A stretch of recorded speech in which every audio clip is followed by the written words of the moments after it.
All right, we're gonna do a shot first. All winemakers start their tastings with shots, I believe. Which one would you like? Well, this is special. My one of my mentors in tractor mechanics brought this to my wedding, but he brought he brought a 3-liter, and it ended well with a couple of my friends from wow, from Graeme. youth. Yeah, sorry. This is very Country club pours on the shots. Okay, excellent. Let's see where this is going. A couple of my friends ended up in the pool and not remembering much from that evening, and it was all thanks to this incredible Hopefully bottle of tequila. Rental suits or oh no, fully clothed. Suits. Oh. I jumped in the pool too. So. Excellent. Cheers. Wow. Cheers. Yeah, that was a big shot. You pour that high. Whew! I'm Meghan Zobeck, winemaker of Burgess Cellars and my own brand, which I have not named yet. And I am here with my good friend, Graeme MacDonald of MacDonald Vineyards, winemaker and part of the family of the historic MacDonald Tokelon. Yeah, so I'm very excited, Meghan. I know you brought something really special, as did I, and it'll be fun to dive into these. So yes. Tell me about the bottle you brought. So oh my goodness. Okay. Get everyone excited. So, because I know you are also a Napa history nerd and I thought you would appreciate it, I brought a 97 Philip Togni. And I actually got it directly from Lisa, from the cellar, the family's cellar. So it should be, I can see a little sediment in there, but it should be drinking really well. And I know you are also a Togni fan and you have some stories about Togni, and I want to hear all of them. Yeah. No, they're one of my favorite families in the valley. They're actually, Philip has a storied history in winemaking that goes far beyond Napa Valley. Back to when I was up there, I asked him where he started his career, and he said in Algeria during the Revolutionary War in the 50s. Crazy. So he's in his, I think, low 90s now, but a true legend in this valley. And the best part of that story that I remember is we were chatting and I asked him, I was like, well, what was it like back then making wine? And he said, it wasn't safe because of this war going on. Oh, so yeah. you had to carry a weapon while you were making your wine. Holy crap. And the memorable part of that is he chose to carry a hand grenade, which made him more terrifying than anyone else. So I don't think anyone messed with Philip on that trip. I wouldn't mess with Philip. He must have so many stories, being that he's 93, I think he is now. But every time I've talked to him, he's still, like, he is so with it. And I mean, it's incredible. And of course, his daughter now makes the wines, Lisa, and she is also incredible. I think what's so cool about him is he has so much history in the Napa Valley. Like, he made wine for Mayacamas, he made wine for Chapelet, Cuvison. I think, so he made the 69 Chapelet, which is like, I think in Napa might be one of the most counterfeited wines because it's so incredible. I don't know, have you had it? I have a friend in New York who would probably insist that I call him a great friend because he had a bottle and opened it for me. That's a great friend. And we opened it, and it was the best best old wine I've ever had. It tasted like it was 10 years old. Amazing. And I had it about 2 years ago, pre-pandemic, and it just had so much concentration and power, and it sort of reminded me of home in a funny way, being in New York. Amazing. And I am lusting after a second bottle. Oh man, I have not had the privilege to try it, but I hope to one day. Woo! I know there's some sediment in there. You have a trick with sediment? Not a good one. Usually involves ingestion. Yeah. There's a hole in there. We might be able I don't mind. I'll be the sacrificial pour. Are you sure? Yeah. Okay. Dear God. Definitely got that all over the place. No, the pleasure of old wine. So this is a controlled flow. There we go. Wow. Country club pour? Yeah, we have a friend who came to a party that not a lot of fine wine was served at, but he brought a 80s duck horn, and he had not a lot of fine wine was served. And he had stored it upside down up until he arrived. Oh yeah. And then this was late into the night, so it wasn't really a good time to be opening the good stuff anyway. But I was watching him. He could barely manage it, but he opened the bottle upside down. And then I thought it was going to be a disaster. He pulls the cork with the bottle upside down, and nothing comes out. and then he taps the punt, and all the sediment splashes out. And then meanwhile, he had showed dexterity that I didn't think was possible at this point in the night, and he turns it upright and pours me the clearest, cleanest glass of sediment-free old wine I've ever had. I need to meet this friend, because when I filmed with Jonah on my blind tasting, I poured a Togni, and I was like super nervous, and I took it out and I looked and I was like, great, the whole cork came out. Lots of sediment. No problem, went to pour it, nothing came out, and I was like, what? What is going on here? So then I did the ketchup bottle behind the scenes, because I was like, I don't have anything here to help me get this out. Oh my gosh, it's gonna be like a ketchup bottle.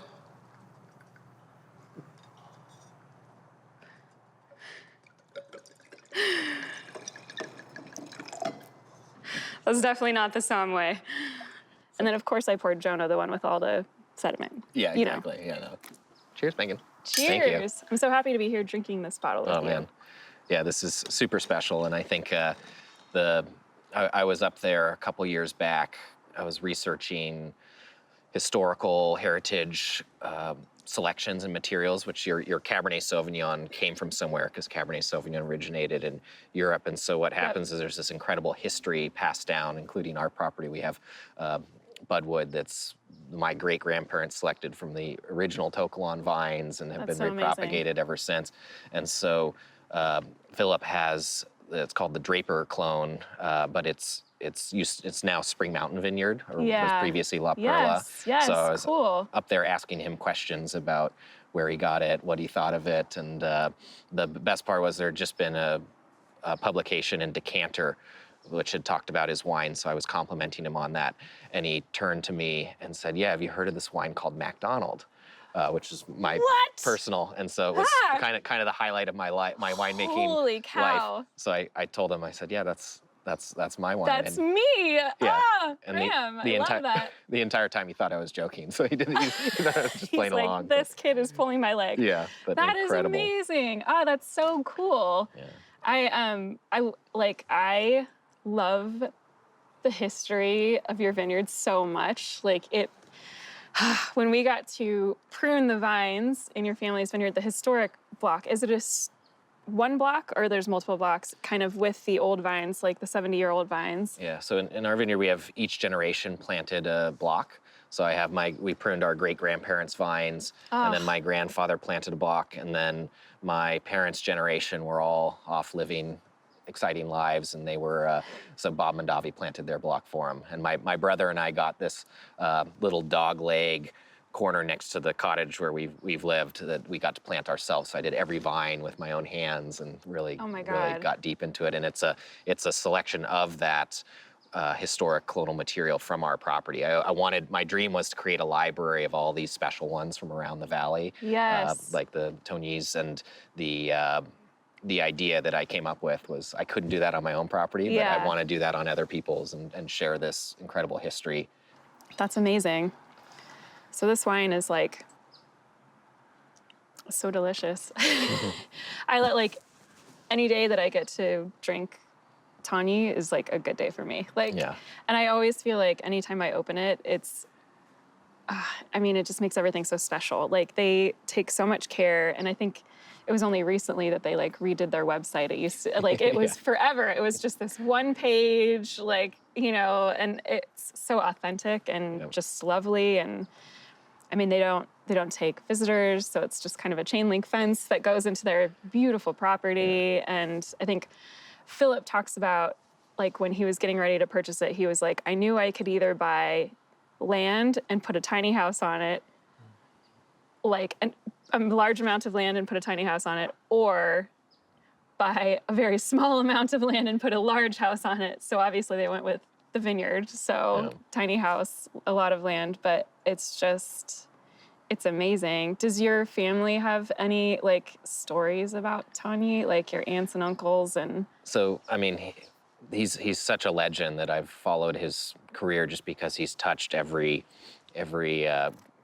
really exciting and particularly like these mountain estates. I think Yeah. Cuvée-Son maybe has a more valley floor, but Sure. he did.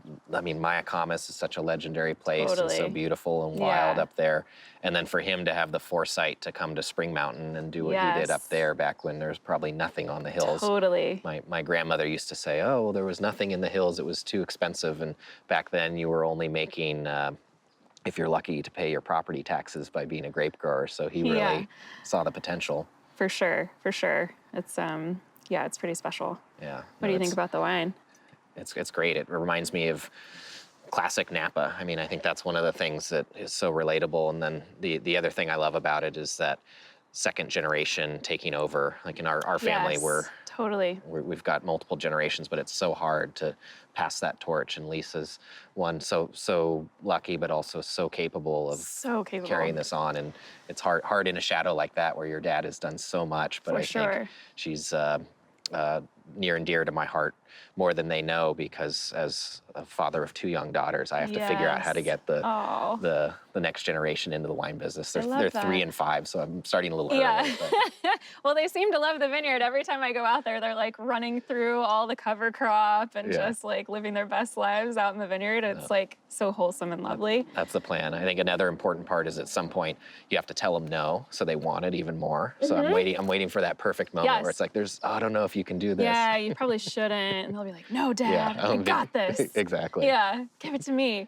For So- sure. Yeah. So you're going to be a mountain winemaker now too. So Yes, are I you, know. Are you it's excited? True. Yes, no, I'm super excited, and like there's a lot of great history there too. Actually, our 79. It's funny that you mentioned Spring Mountain, because our 79 is actually fruit from La Perla, which a lot of people don't know about. Kelly White wrote about it in her book. It's just so incredible to see that like interconnectedness of all of the families, and you know better than anyone, like all of the families in the valley. It's pretty crazy. Yeah. I actually wanted to ask you, because your family actually has a long history of a matriarchy. Like, I think, are you and your brother the first like men to kind of, I mean, it's been all women in your family that have kind of like stewarded the property, right? Yeah, and I've done a good job of continuing that tradition with 2 daughters. Yes, which is So- incredible. I love that so much. Yeah. So we've had strong female presence in all of our lives, which has been incredible for us, and hopefully something I can instill in my daughters. But Yes. we've had this incredible opportunity where my grandmother managed our vineyard for many years. My grandfather, That's so cool. who married in, he liked driving the tractor and all the same Yeah. things as me. So Yeah. I've sort of created more of that. But when he had a stroke in 1997, Bob Mondavi took over the farming for him, because we'd always sold our grapes to the Robert Mondavi winery since its inception in 1966. Yeah. And so this is an incredible year, because it's really Grandma who just single-handedly did it. And she, to describe Grandma, love it's that so kind of much. like,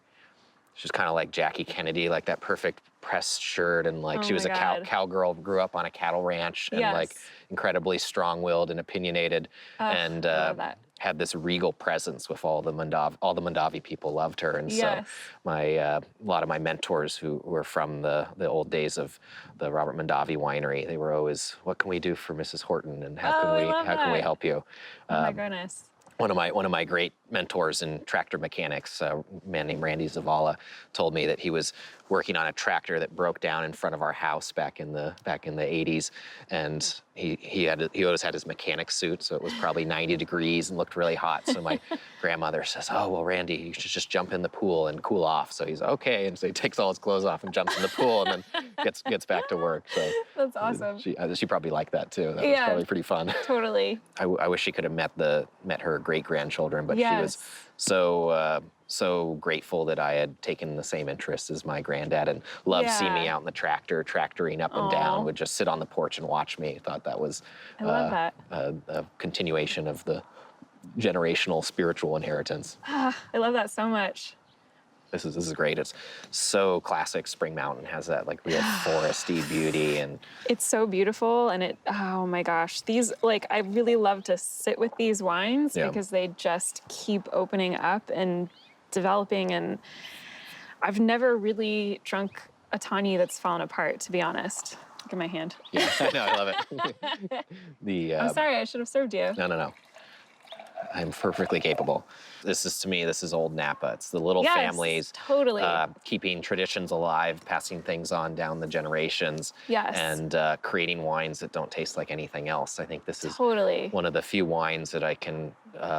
I'm not the greatest at it, but when people serve this blind, it's always something that rings true to sense of place. Yes, Julia blinded me on a 2000 Togni and I called it. And Yeah. I was so excited about it because this is my inspiration wine. Yeah. As far as winemaking goes in the Napa Valley, like I look up to them so much. And I've maybe not expressed that too much to Lisa because I don't want her to think I'm a complete fangirl. But I mean, this is when people ask me what my inspiration wine, it's Togni. Like they just do things so well. Like, you know, they use like 40% new oak. They press really lightly. They like respect the fruit so much. It's just, it's so incredible. And Yeah. I think they've had they have a vineyard crew that travels in every year for harvest. And I think they've had the same family basically harvesting for them maybe for 30 years or, you know, like it's really incredible what they do up there. Yeah. It's very special. Culturally, really an important part of the preservation of Napa is Yeah. that sort of mentality of these family-run operations, these incredible connection to the lands, and Yes. not to mention incredible talent and experience. So Totally. we're all definitely envious of Lisa and all the tutelage she gets from her Yes. dad, but I think she's course. completely capable in her own, and Oh, she and is. has totally run the show. Yeah. So I brought what did you something. bring? I've been wondering when I would open this because it's Oh my gosh. sentimental to me. I feel so honored that Yeah. you're opening it here. So- This is so fun. This is a tribute to the Heitz Empire, which you have joined as part of the Burgess It's such a good family. Yes. And so one of my we lived for many years on the property in Oakville, and you realize the importance of your postal office because it's your only community. And Yes. so I became pen pals with bad form. I forgot I was doing this wrong. It's been a long time since I did Durand. I know, I was afraid I was going to mess it up. So my pen pal became Tom May, who named Heitz Martha's Vineyard after his wife, and so we Oh my goodness. became buddies. He was friends with the previous generation of my family, and was when I got involved in the farming. My grandfather had already passed. My grandmother was in her later years, so we had to rediscover the history of our place. When I got crazy. started, all we knew was we had a vineyard in Napa Valley. We didn't know if it was good fruit or if it was interesting. It's And amazing. Oh my God, and it's the best vineyard. yeah, well, In fact. I went into Mondavi. I was actually 18 years old, and I called them up and tried to sound older. And I said, "I'd like to taste the family fruit if you'll let me." And I didn't tell them how old I was. And the That's amazing. the winemaker brought me in, and I was asking questions, and I specifically talking about ethereal wines and ones with incredible histories. I got to taste the vines that my grandfather planted, and I will love never that. forget the taste. Like, it just tasted like home. It tasted Oh like my his attention God. to detail. And I asked the winemaker It's so poetic. at the time. I said, "What does our vineyard mean within your program here at Mondavi?" And I could see the cogs in her mind working of whether she'd give me the corporate answer or not. Yeah. And she said, "Graeme, your vineyard is one of my favorite vineyards out of everything we own." And so that got me inspired to apply to school and go to wine school. That's so incredible. But so a lot of the history got lost, and I became so interested because, like I said, we sort of, in our family, we skipped a generation of the vineyard management side. So I had to relearn from a lot of these historic wines and people who've farmed this way, what old Napa really meant, and how to farm what we have as old, dry farmed, head trained Totally. vines, trained to Yes. California small, so sprawl, so Absolutely. bush vines. Yeah. And so, to get back to the point, so Tom and I became pen pals, and he invited me over to see Martha's Vineyard and talk about the history of Oh my that. God, I love so that. he asked me, he said, "What is your birth year?" And I said, 1984. And he said, not a great vintage, but here's a bottle of that, and here's a bottle of 1997. So this is the 84 that he gave me. Oh my goodness. And Ah, so I've been. Tom passed a while back, so it's been.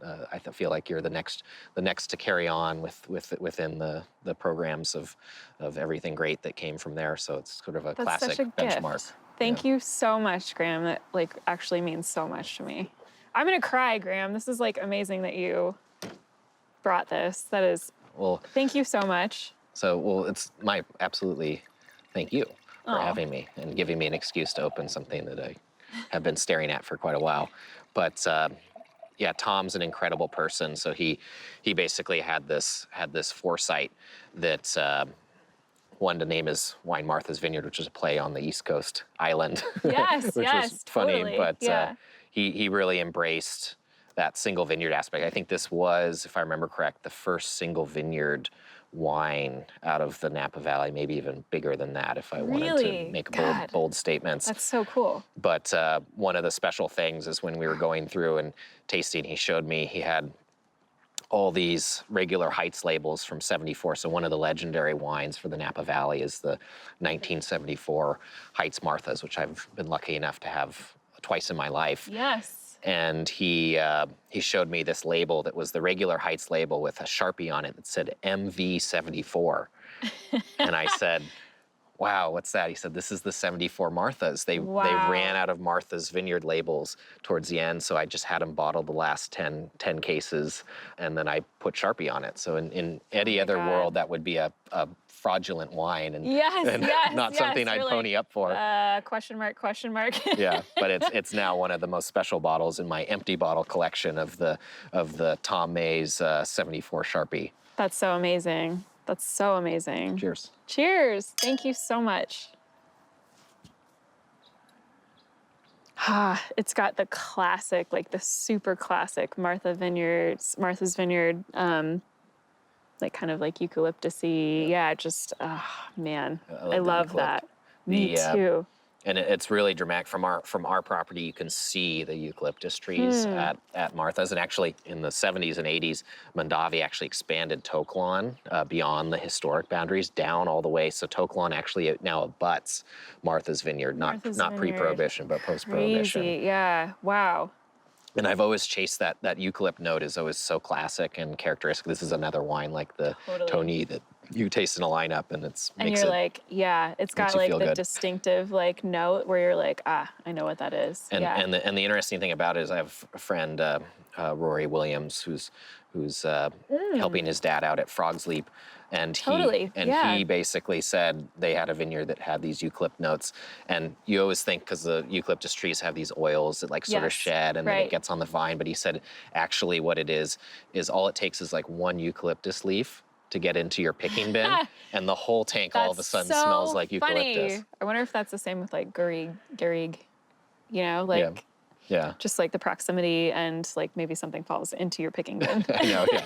Well, you'd be surprised the things that come across sorting tables, but I do think like lizards. Yeah, like lizards. Yeah. Or gloves or any assortment of things. I had a friend who worked a harvest for Ibn Sadi, friend Tegan Postlak, who was the winemaker at Turley and Sandlands. Yes, our good friend Tegan. And he was on our Brain Trust pruning crew to help do the old vines. That was so fun. Yeah, he came with the Lodi rules, which is he had the non-Napa shears that are like the big ones so your hands like don't the hurt. Loppers. Yeah, the loppers, totally. so much more ergonomic.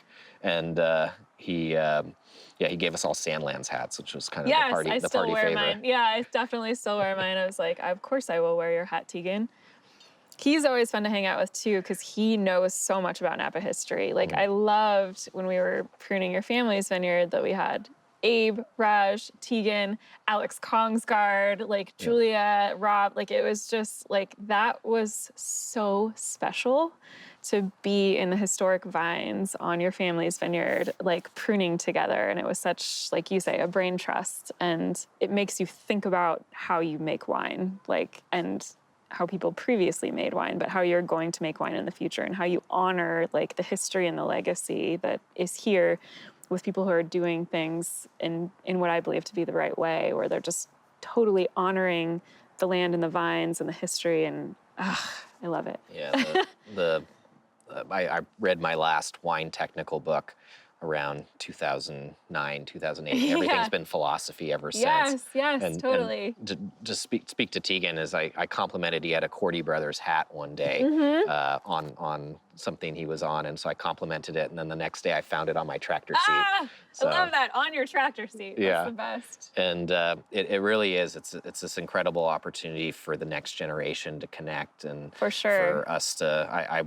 I always prune my great grandparents' vines Yes. myself, and so I I love feel that. like it's a treasure that to have everyone there and to be part of that was Totally. so cool. And it was described to me by one of my friends as it was a very academic experience because we got very technical It is. and really dissected the importance of every cut that you make on the vine for the longevity of the plant. Totally. And like how individual each vine is, especially like in your historic vineyard, like you can't prune every vine the same way. You actually have to consider the individual vines while you're pruning, which is so special and meditative even. Like I don't know, it's so incredible. Like they each have a different story. Our plants are, like I refer to it as like an old folks' home. It's like everyone's got their own individuality. Like they don't care what anyone else thinks. Yeah, exactly. And so we have to pick that little half acre 3 different times. Yes. To make one wine, and it's absolutely incredible. The only time we've ever bottled it separate is birth years for my children. So they each get 5 cases that I'm sure the first 2 cases will be wine spritzers as they acquire the taste, but eventually they'll hopefully appreciate it and transfer in. Yeah, totally. I think old vines in Napa, we're so lucky because that block that you helped prune was a block that when I was at school, we had a vineyard management company after Mondavi, and all they wanted to do every year was pitch to take that out. And I actually, one day I had to drive back from school. I didn't win any points with them, but I stopped the pull because they were trying to take out individual vines because they're like, oh, this isn't productive. This isn't productive. Yeah. And I told them, I said, this is my connection to my great grandparents. Absolutely. 18 years old, you have to ask me permission if you're going to go in and do that. Absolutely. It's your heritage. Yeah, absolutely. And that didn't work out very well. So a couple years later, I had to underbid him by $1,000 to take over the farming of the vineyard. I had no idea what I was doing, but have somehow managed. Who did you bid? Your grandmother? Yeah, the family. There's the no family. I love that. Fortunately or unfortunately, there's not a lot of nepotism, so we pay full price for the grapes, and we do all the work. And I wouldn't have it any other way. You get no breaks. Oh my God, But amazing. I think for you too, it's stewarding older vines and a site that has a foundation of legacy built into it. Yeah. It's really exciting. And it's so special. And it's magical to get into the details of the people and what their decisions were. Yes. It's nice to have that connection, and it's nice to be here with you drinking these wines. And thank you so much for sharing the Heitz that you were given. And it's so special to me. No, it's really my pleasure of many years of enjoying each other's company, but it's sharing great bottles, and especially ones that have some age on them that really reminds us as young wine. I'm a farmer who makes wine, but young people who are interested in wines. It's such a benchmark and so special to have and share things like this. Yes, I agree. Thank you so much for coming and drinking with me. Oh, my pleasure. Anytime. There will be more. There will be more, indeed.